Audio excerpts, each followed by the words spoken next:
this here for a purpose? I just thought it might have your basic tool stuff in there. No, you want to take that off? Not really. Well, we've got people joining us if you want to kind of introduce what we're doing here today. Okay. Okay. Over the last few weeks, we've had a lot of people talking to us about doing a painting course. Now, my work consists of lots of things: drawing, having ideas, painting watercolors, painting in acrylics. And it's too wide to do a course of everything. But I thought we could sensibly do a short course on painting in acrylics. So that does include some sketching, and it does include other ideas about where ideas come from. But basically, I thought we could do a 6-week course on painting in acrylics. And what I've got in front of me is just some of the basic stuff I use. I'm not going to show you every single tube of paint. We're going to make a list and put it online. And it's not essential you get them. If you want to join the course, you can get your own mix of colours. These are my choices though. I use golden acrylics, having worked for a long time with other makes, including Liquitex. At the moment, I'm favouring golden. There was a weakness in their range of blues, but that's building up. These 3 colours have a special importance, and I'm not even going to try and pronounce them. Yeah, I will.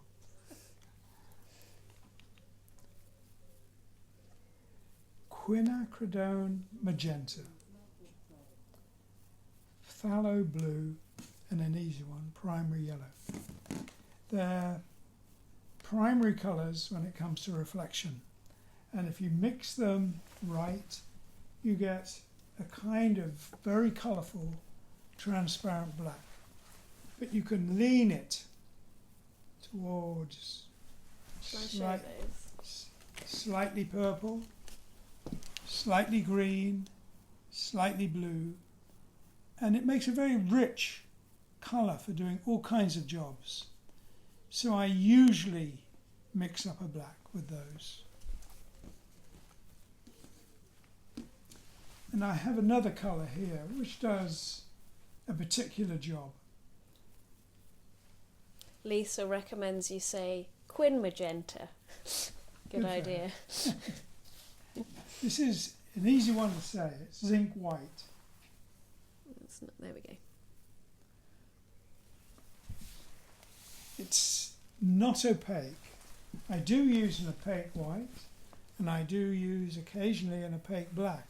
I've done a painting in one the other day. But the zinc white helps me knock something back in terms of aerial perspective. Could you do us a little demo of that, do you think? If I prepared you a sheet with a black on it or something, or a shape on it, could you show us how zinc knocks something back? What now? It would take a lot of time. Okay. But I'll explain. If you do something in perspective, we tend to understand perspective in terms of 1, 2 and 3 point perspective, something that's very linear, and something that we can see very clearly in a built environment. But in nature, that kind of perspective is not so obvious. So what we can do is make aerial perspective. Aerial perspective is what makes things in the distance look slightly more blue, slightly more misty. And if it's in a genuinely misty situation, it can look very misty. It's also in a lot of Chinese paintings. That's how they do all of those mountains, isn't it? You have those, that's how you get that big perspective. It's how they get the perspective, but they do it different. They do it in watercolour, but it's still that fade.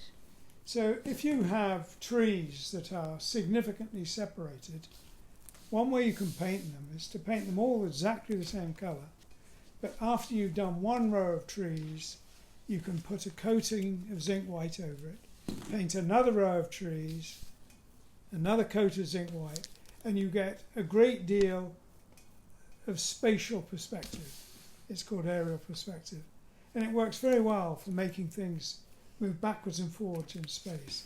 So it's a useful paint to have. I use Mars Stapler pencils for drawing, sketching. Would this be a good example of the aerial perspective? Not really. No. I'm going to share it anyway because I mentioned it. Okay. Even though I said no. Kaya asked, what if the aim isn't mistiness? Well, I've told you how to get mistiness. Here, what about this one? This one looks good. This But kind of thing. it isn't. It is aerial perspective, love, but it isn't achieved that way. All right. I think that's the look, isn't it? Yes, it's the look. That's the look. There is a painting in there that was achieved that way, and that's... Don't give me a name, I won't know what it is. okay, in that case I'll find it. It's the... is it in here? No idea. The old bridge. Is that the Edgar? No. No, the old bridge is the picture with the owl. Oh, there it is. Okay, so you can see the trees in the background. They may have been painted as strongly as the trees in the foreground and just painted out gently with zinc white. And this is very like those Chinese paintings that I think of when I... Yeah. But what Kaya said, I think, is whether the landscape is misty or not, there's always atmosphere. Yes. So even in like a very dry desert, you're going to have those... In a very dry effect. desert, the eye can be very easily confused about how far something is away when you don't have the tool of aerial perspective. So deserts altogether are an interesting thing. Anything where the air is very clear. But I'm making the point that it's not just for mistiness, it's just for getting the sense of space, because there's atmosphere, whether there's mist or not, that interferes with how clear something is. So I tend to sketch in Mars Stapler pencils, typically B, 2B, HB or H, in that range. But there are others there for other purposes. And I also sketch a lot with Caran d'Ache watercolor crayons. And the reason I use these Caran d'Ache watercolor crayons is they have a fabulous bite when I'm working on tracing paper, and they can make a very strong colour sketching in a sketchbook which is made up of either detail paper or tracing paper, and I make up a lot of those. I'll show you presently. So I like the strength of that colour. I don't always use, well, not always, not often use it for the fact it's watercolour. I use it for the strength of the colour on the paper I use. The brushes are relatively ordinary. These are Pro Art, and to my experience you can get them almost anywhere. If I'm working in acrylic, that's what I use. I don't have a wide range of watercolour brushes here, but watercolour brushes tend to have natural fur rather than synthetic fur. Should we go in for a closer peek at all of these things? Right. This is just a by the by. When I use a tube of paint, and I've really flattened it and I squeezed every last penny's worth out, usually with the flat of something, I keep them because then when I get round to reordering, I know exactly what I've used, and so I don't have to figure it out and remember. So Peter asked if there's any chance the brands of Roger's equipment could be listed somewhere, please. What I wanted to say to everyone was, we said we'd put the course up for sale today. Dad still wants to do some tinkering and just make sure it's perfect, which is good. But it means we'll go live with it on Wednesday. But you can see the course description from now, and it has a materials list, which we will also kind of hone a little bit before Wednesday. By Wednesday, everything will be exactly as it should be. Touch wood. But you'll have the materials list, and what we say in the materials list as well is you don't have to get these things. You can do great work with, very different materials, much cheaper, much easier to get hold of, more basic. But this is what Dad has got comfortable with for him. One of the things I tend not to use is a palette. So I use these. But when I'm working in watercolors, say, I absolutely use a palette.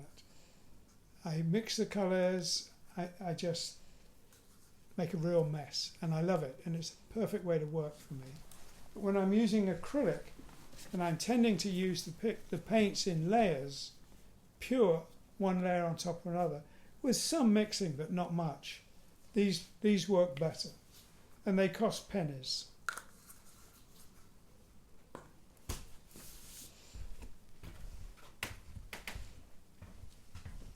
We had a question, do you use graphite powder when you're sketching? I don't. It's an intriguing idea. I've seen lots of different ways of sketching. These are acrylic pads. So this is watercolor paper, and I have primed it, but you don't need to prime it to work with acrylic paint on it. But the point about it is the pads hold it flat until it's dry, and then you can peel off a sheet at a time. So it's a great way to try out ideas, keeping it flat. You don't have to stretch it, you don't have to use board. It's all on paper, but it's held flat while you work on it. And I would definitely recommend going through one or two of these. And the reason I would say one or two is that if I'm trying out different ideas, I don't want to wait till it dries. I want to try them out one after the other. So I tend to work with 2 or 3 of these in parallel.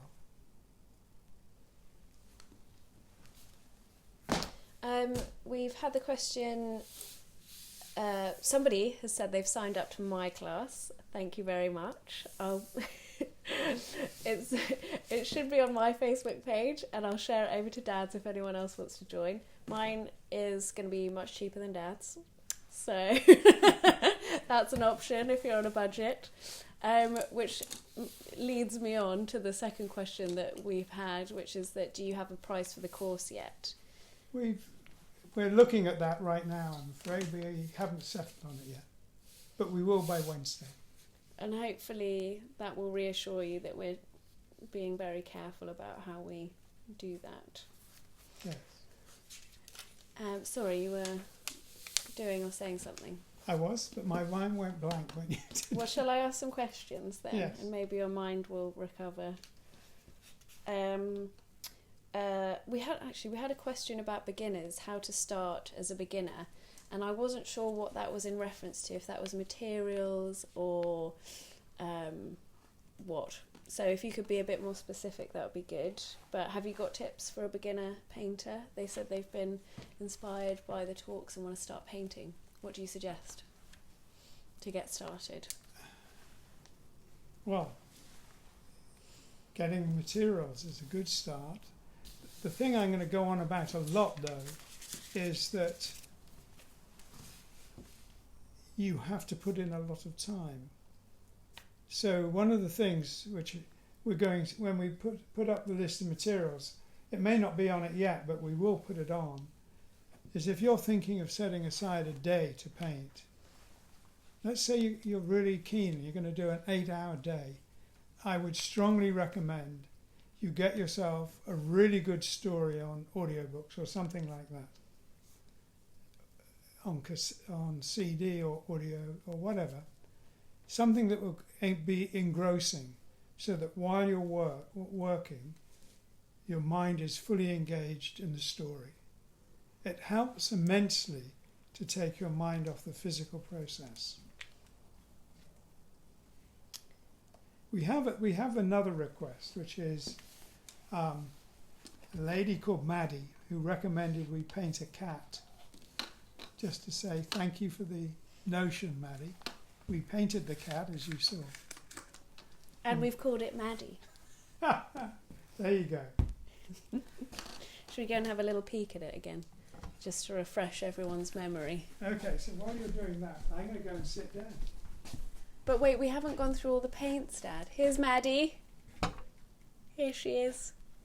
Sitting comfortably in the tree, watching the city. Sorry, what do you mean we haven't gone through all the paints? Well, okay. They're just different colours. They're just different colours, but...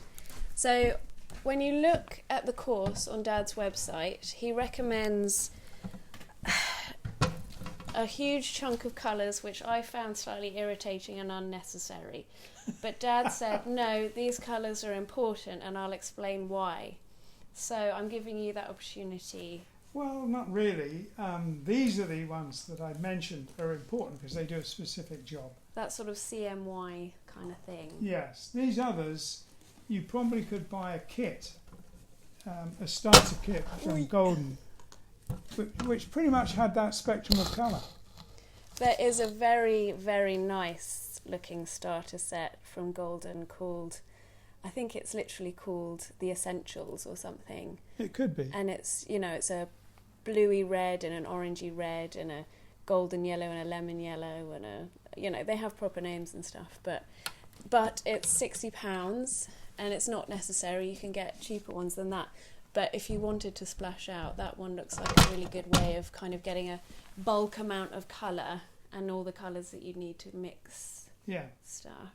I mean, and if these colours aren't included, get them in addition. And I'll make a list of them. These can be replaced by other nearby colours. I mean, some of these colours, let's see if I can pronounce another one. I don't usually read these out loud, so I have no idea how they're pronounced. Pyro Red Light. Bit down. It's very nearly the same colour as, say, cadmium red light. The difference is cadmium red light is known to be toxic. So far, this isn't. So if you want to avoid a toxic red, you have a choice. Their colours are similar. One of the things about these colours is they tend to be more glossy. The transparent ones tend to be more glossy. The opaque ones tend to be more matte. If you don't like a mix of glossy and matte paints in a painting, you can finish the painting with either a gloss or a matte medium finish to bring them all in line. I could show you what I use for watercolours. We've had a question regarding the class. Because it's limited to just 10 people for this first one, could we open it up to viewers only? I mean, the problem is it is sort of just a viewers thing, really, isn't it? There isn't really another aspect of it. Well, But we have discussed, we're going to record each session. They're going to be... How we're going to do it is we're going to set up a private Facebook group for people who sign up. And within the closed group, we'll do lives like this with all of you guys. So they're going to be interactive with Dad, but just 10 of you. And then each one of those we're going to save and look back on and make notes. And those videos will be in the group for the duration of the course. And what we were considering doing is then doing something with those saved ones. Nobody will be included, nobody else will be in the video. It will just be Dad. Obviously, if you're asking questions, those questions will be included, but I won't say your name unless you're okay with it. So it's not going to just disappear once they're done. But yeah, this first one is going to be for those 10 while we figure out how we want to proceed with the videos after. yes. Okay. I'm not going to do watercolour in this course, but you're here now, these watercolours are made by a company called Martin Graham, M. Graham and Company, and I've become very fond of them because they have a very intense colour. In fact, I've taken a sheet of watercolour paper and put wash after wash after wash of colour on till it's really dense. A blue that was verging on black, but it's a very dark blue. And then I was able to paint in water a bright colour, a bright image. But it's very different to working in acrylic. It's not wanting to focus on this.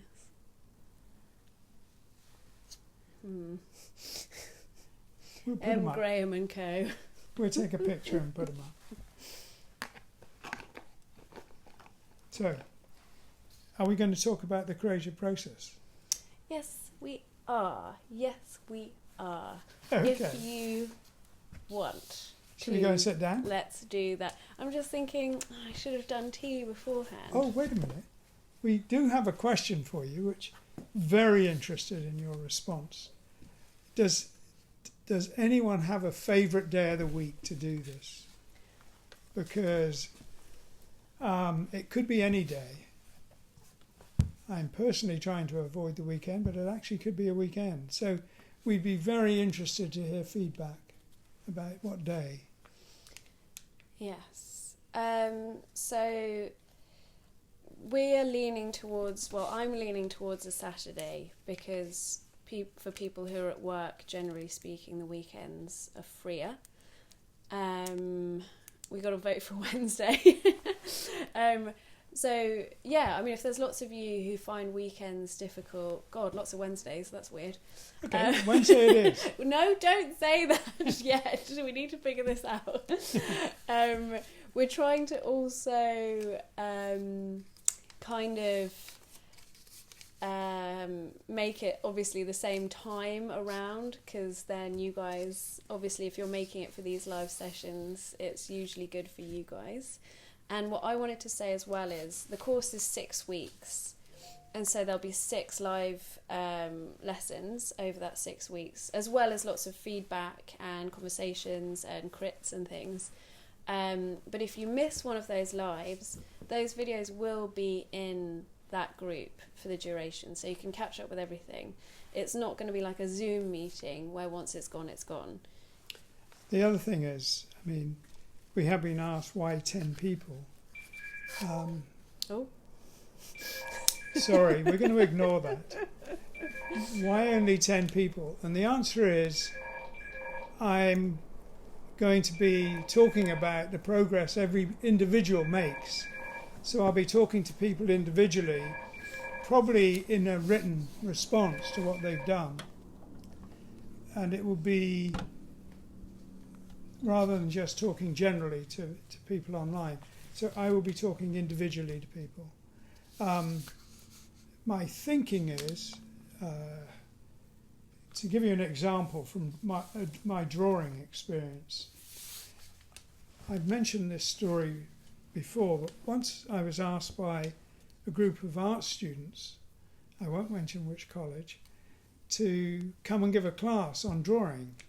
Now, I couldn't teach them how to draw in one class, but I could tell them about my experience about learning to draw. And my experience was in my first term at art school. I had a heavy cold, and I told my tutor... Dad, you've told this story like 5 times already. Maybe 50 for it. Easily 50. Definitely the last time we did this. Okay, well, I'm going to finish it. And I went home, and he said, don't waste your time, draw this piece of wood. And I drew the piece of wood.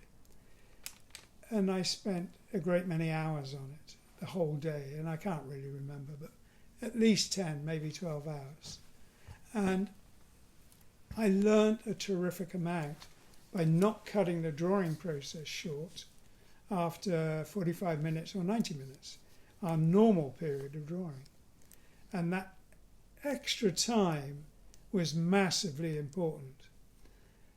And what I would say today is, if I'm trying to teach someone something, they must practice. I can give you information, like go from here to here, but you have to make the journey. You have to really invest time in this, over and above the time given when I'm giving direction. If you're willing to do that, it can make a big difference. And that's why I suggest you get the audiobooks, because it takes time. You have to be able to put the time in. Not the hour a week, but a whole day or 2 whole days or 3 whole days. The more time, the quicker you'll learn. It's very, in my mind, it's very like a martial art. It's the practice that perfects. The tuition is important. If you're thinking, by the way, that you're thinking about getting the course and you're worrying, well, I've heard these stories before. Will Dad just say the same stories over again in the course? Inevitably. He won't, because I will be more disciplined with him when we do those. I'm humouring him for this because lots of you have been very nice and said you wanted to hear the story, but in the course it's going to be new every day. Well, you're going to get your money's worth.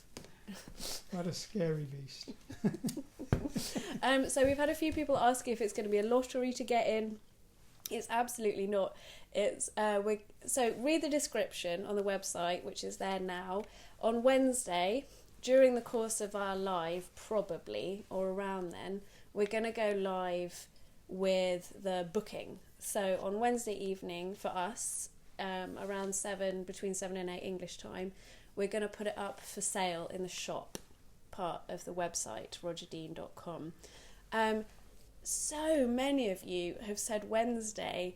I'm wondering if that is sort of a nice symmetry, and we kind of say if they go on sale Wednesday and then we start the following Wednesday, that might be. So one of the reasons this has been postponed, putting it up, is we were just kind of wanting to pin the day down. So we could potentially do it like that, couldn't we? If we put them up for sale on Wednesday and then everyone has a week to kind of think about it. Yeah. Yes. We won't only do it once, but it would be this one. We will be doing a lot of recording and probably making a few mistakes. Yes, I mean that's the kind of thing about this course. It's going to be 6 weeks, 10 people, and it's going to be incredibly special because you're going to be doing it with Dad, like almost one-on-one. Oh, don't overemphasise that. But it's only going to be 10 of you, but the other aspect of it is it's only going to be 10 of you, and it's going to be live because you're going to be helping us develop this, really. We have a schedule for the 6 weeks that we've decided on, and we've filled it out, and we're pretty much happy with everything. But things change in the course, we've found, generally. You know, every other person you add, something changes. So you're going to be part of this growing into whatever it becomes as well. And we'll carry on doing the talks and the live paintings too. Yeah, so that's what people have asked. So where's the course located on rogerdean.com? It's in the shop. And what will happen is, if you decide that you want to do it, you pay for your space, and then we will add your Facebook profile to a private group, and that's how we'll do it within that group. We had another question. Sorry. Oh yeah, Dad says we'll carry on with the lives. We might have to cut back a bit on the lives though. We might, but I'm thinking we've got a gap now between 2 new projects that are coming along. One of them is going to be a watercolor, and one of them is going to be a new Yes project. So when we know more about that, I'll cut back to doing those live. Jonathan wants to know what painting we'll be doing in the course. It says on the website, but would you like to give a quick run through of the week schedule if I give you the plan? Well, basically... Let me give you the plan so you get it right. basically, I'm not going to teach you to do portrait painting. I'm going to teach you to do the sort of paintings I do. And that's going to mean, you know, the kind of backgrounds I do, the kind of subject matter, the trees, the rocks. It's going to be a painting about landscape and animals, probably. So skies, landscapes, trees, animals. That's basically the subject matter. And we're going to talk about how to construct them, how to put it together. And I'm going to be bossed around the whole time, so I'm not going to get it wrong. It's not so you don't get it wrong, it's so we stay on schedule and we get everything in that needs to be put in. Yes. Because the idea is that we all start from an idea to a finished piece of work. Yes. Patrick asked if he should cancel his live nude model in that case. Yes, you don't need a nude model unless you want one. So you don't need to cancel. You can have one if you like. It's just not what I'm going to teach you to paint. But why waste it if you've got one? But yeah, so the idea is from idea to finished piece of work. So each week you'll be learning a different element, and by the end be able to compose your own painting with each of those elements. Yes, it's an interesting way. I mean, we may have this wrong, but it seems the most logical way is we're going to start by making a decision about what to paint and designing the painting. But at the end of the course, we're going to come back to composition and designing paintings again as a special subject. So before we start, we'll talk about it, and we'll wrap up by talking about it. And I'm going to talk about backgrounds and skies. I'm going to talk about geology and topography and flora and fauna. Well, no, mostly trees and then animals. So that's basically the broad headings of each week. What was the answer? Oh, okay. Okay. And not as part of the course, but part of our plan for the next few weeks. Freya and I are going to go over some of the subjects that we've got listed for a book on the creative process, and we'll discuss it like we're going to go and do now for 10 minutes. It's about where do ideas come from, how do you make them come, how do you encourage them, and how do you record them. So should we go and sit down and chat about that? Yeah. Okay. Okay. So this is all going to get a bit wobbly for a second while I move this. At least.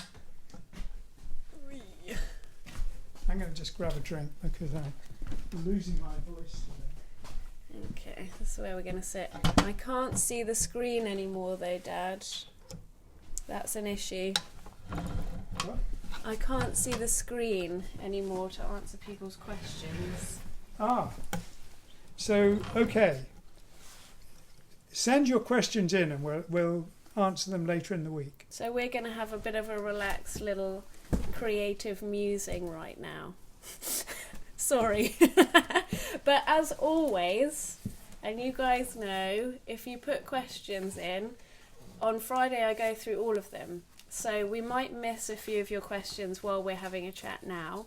But if you put them, and particularly I love the ones that start question for Friday, because my eyes go straight to it and I just copy and paste it over to the questions that we do on Friday. So for those who don't know, put your question in the comments. Dad and I on Fridays about 7 upload on YouTube the questions that you've put that we weren't able to get to in the lives. Friday about 7 p.m. English time, but maybe before if we've got our act together. Okay. Oh, is the camera facing us? This is how it's got to be now, like this. Oh, okay. And we've just got to hope that they can see us. Right. Right. Well, where to start with this? It is a perennial question. Where do ideas come from? And to be a bit technical, the part of the brain that has ideas, that daydreams and does those random thoughts, is not the same part of the brain that does systematic analysis. They're different parts of the brain, they're different processes. And I have said this before, but I will repeat it. Niels Bohr, who was a physicist who was at the turn of the 19th into the 20th century, was defining the atom. He had a notion about the two different parts of the brain, and he figured out that the analytical part of the brain is significantly slower and less efficient than the part of the brain that does the daydreaming. And he came up with this notion of the gunslinger reaction. And his idea was that in a duel of people of absolutely equal ability, the person who moves first always loses, because he is thinking and the other party is reacting, and the reacting comes from that other part of the brain. So when you're asking ideas, oh, by the way, Birmingham University proved that point. They set up a series of tests and were able to demonstrate that that's correct. One other thing that's been discovered recently is when you are daydreaming, your brain is significantly harder working than when you're doing something like quadratic equations. And the theory is that it's about 30% harder working. And the way people can measure how hard your brain is working is that famous measure of work, heat. Your brain is generating 30% more heat when you're daydreaming than when you're thinking or working really hard with some mathematical problem. So, having gone over that, the trick is how to disengage that analytical part of the mind and engage with the daydreaming part usefully. So this isn't a conversation, this is you doing a monologue. Yes, you're quite right. I've not done this as a conversation, but I thought, well, let's see. But I thought, as I'm here, why shouldn't I take the airtime? Come on then. Well, no, it was just weird that when you were saying this, literally when I went for my run today, I heard a story that I think I've told you before, but that I really liked, which describes that point exactly. So I think it's one of those things that artists or writers know instinctively, that idea of the mind being at work when it looks like you're... Anyway, the story is there's a French impressionist painter, I don't know which one, and he's sitting in his garden and he's just looking out at the flowers and the wind through the grass and enjoying the wind and the sun on his skin, and his neighbour walks past and looks over the fence and he says, "Oh, you're having a rest, are you?" And he says, "No, I'm working." And the neighbour sort of wanders off. And then the next day, the artist, he's set up his easel and he's started painting, and he's painting all the things that he sees in the garden, and the neighbour walks past and he says, "Oh, you're working, are you?" And he says, "No, I'm at rest." But that's the same point, isn't it? It's that time to process things, to allow yourself, that time for things to percolate. That's the work. The physical bit is the easy thing. It's the easy thing, relatively speaking. We have to learn that trick of disengaging the part of our brain that's worrying and fretting and think, oh God, I've got to come up with an idea. Although I like the other one as well, which is that Calvin and Hobbes one, where Hobbes comes up to Calvin and he's just playing in a sand pit, and Hobbes is like, "Aren't you supposed to be doing your homework?" And Calvin says, "I'm waiting for that creative mood to strike me so I can begin." And Hobbes said, "What's that?" And he said, "Last minute panic." And so that's the other one as well. The other great motivating creative impetus. A deadline. I'm not so sure that's true. No, you don't pay attention to them at all, do you? It's not your... Well, I'm not usually late. I mean, we had a policy when we were designing stages that and album covers, if the cover isn't right, and you deliver it and you needed another day doing it, working on it to get it just right, take that extra day, because if you don't, it's going to be out there forever wrong. But the opposite is true with the stage. If it has to be there for a live performance on this date at this time, it's just got to be there. If it's not finished, tie yourself onto the back of the truck and finish it. So did you feel panicked when you were doing things like stage sets? Does that change the way that you create ideas if you have an absolute deadline that you can't alter? Do you have to create differently? Do you have to just make yourself? Can you make yourself? I think that's exactly the time when you must not panic. Without mentioning too many names, Martin was mostly responsible for building the stage. And on the first stage we built, it was very complicated to get two curves match. And the person who was in charge of the team doing the fiberglassing work was building up and building up and building up with plaster to make the curves match. And Martin said, you've got to stop doing that. We can't have that much weight on it. And he said, we haven't got time. We've got to make them match. And Martin said, look, go home, get some sleep. And there was a big row because we only had, I don't remember how long, but 24 or 48 hours. And he was desperate to get this right. And Martin says, no good, you can't work that way. And I remember Martin just walked around it. He walked around it and said nothing, did nothing, walked around it, and then marked some lines with a pen. And the following morning, it was still looking wrong. And I keep wanting to say his name. He says, what have you done? We haven't finished. There's no time. He said, make cuts where those lines are. And as he made the cuts, the one that was wrong gradually sagged right into place, and it matched. And that was an example of Martin not panicking, figuring it out, coming up with a solution. And it's panic and anxiety are not useful tools to have. No, actually, when I think of times when I've really felt like that, what it feels like is mentally just screwing yourself into a hole. Yeah. When what you want to be doing is coasting on the top. And I was listening again today about how there's this sort of theme of artists in the last century, particularly, of being kind of excessive in lots of different ways, alcohol or drugs or whatever it might be.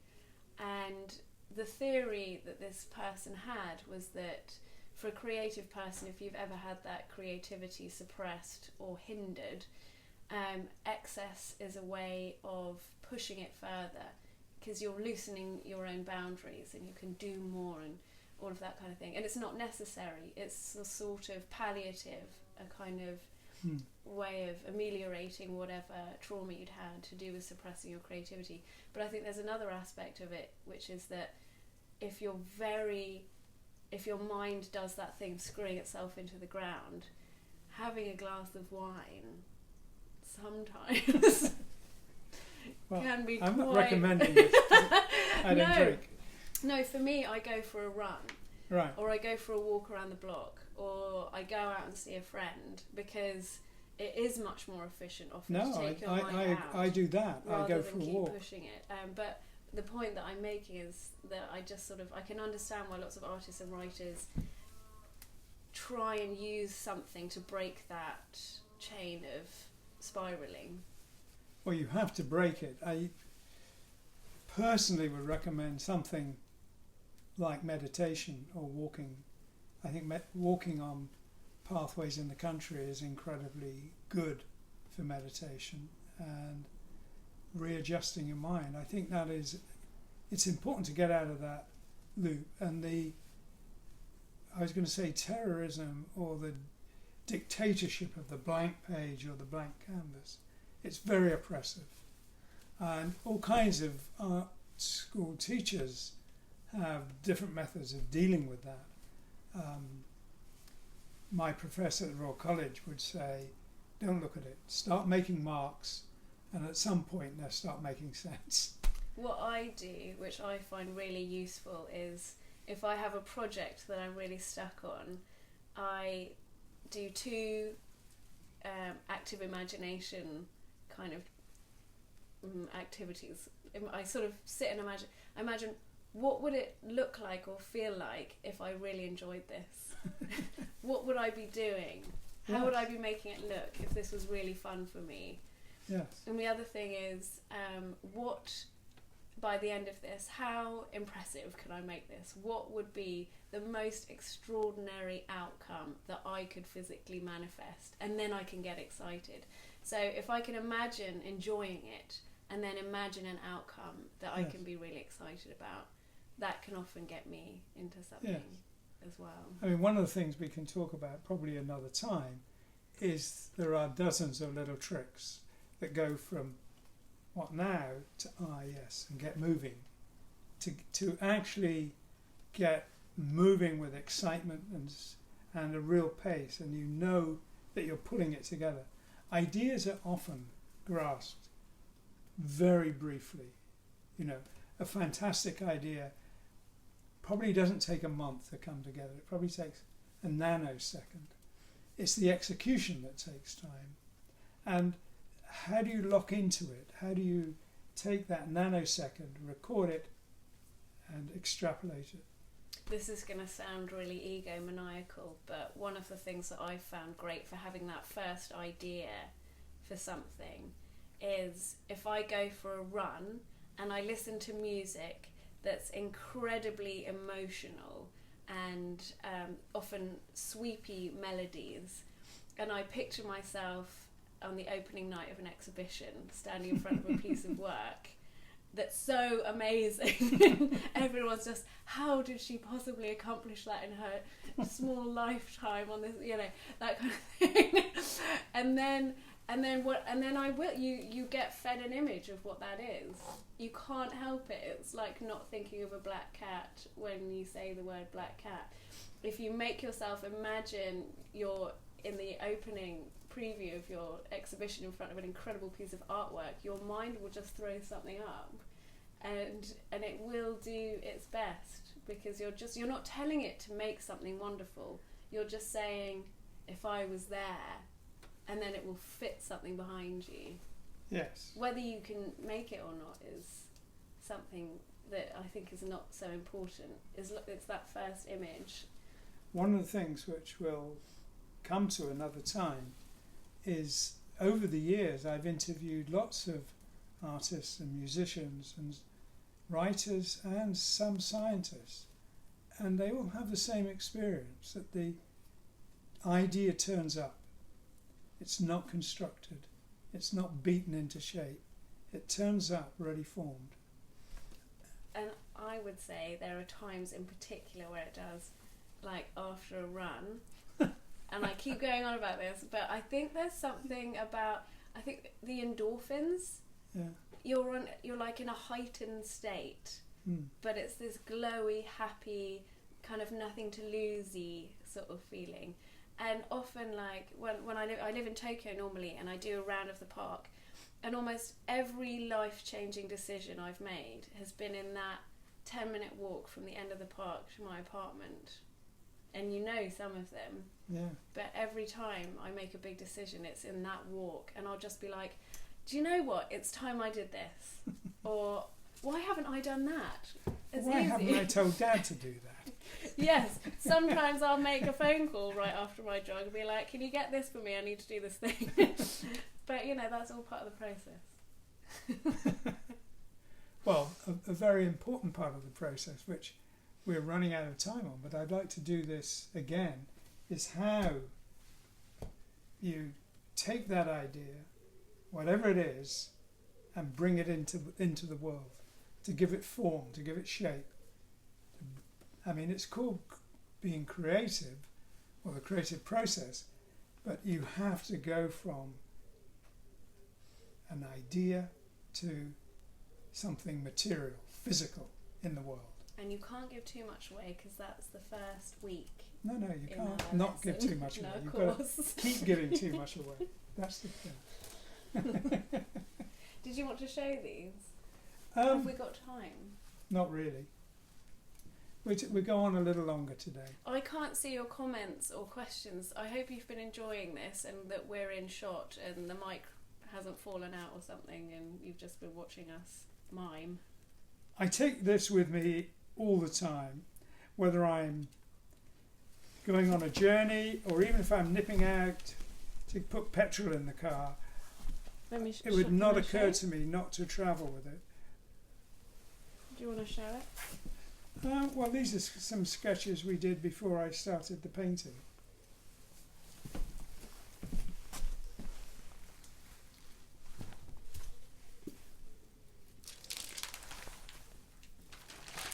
And these are sketchbooks where I've had them made up, and I guess what I'm showing you here for her is sketches with those very colourful crayons. But it's transparent, so I like the fact I can see the drawing underneath. We should end. Yes, we'll start again with this next time. Someone just mentioned, as just a final thought, I just caught one of the things saying they can't have critical people around them when they're working. And I heard of a really interesting exercise, which was that you have an inner critic, and often it's made up of the voices of people who've been critical to you in your life. And one exercise that you can do is imagine this person. It doesn't matter what they look like, if it's a real person or an amalgam or a total figment of your imagination, and have a conversation with them and see what they're trying to get at you about. See if it's founded on anything. See if you can make friends with them. See if you can politely disagree and go your separate ways and find some way of dealing with it directly rather than just allowing it to have that kind of silent track ongoing. I would say, more importantly than that, self-criticism and external criticism has no place in the creative process. You need to absolutely separate it. You make something one day here, another day over there, you can analyse it and criticise it. You come back and you create more, you can analyse it, but you don't mix the two. And you don't let anyone else mix the two, because it's the death of the project. I also wanted to show this. As we're talking about creativity, I was quite pleased with this arrangement that I made. Some people might say it's ugly. Why have you got wildflowers and grass in there and some morning glory? And I say, why wouldn't you? They're all beautiful. And they make these weird, interesting shapes together. Someone might criticise that. I don't care. We should stop. Have you got any final thoughts? I had an anecdote, but I'll tell you after you switch off. You can't say that. No, I'll bring it up next week, but we'll let you get your life back. Okay, thank you guys so much for joining us again. Thank you very much. And see you Wednesday, 7 p.m. English time, whatever that time is for you, where you are.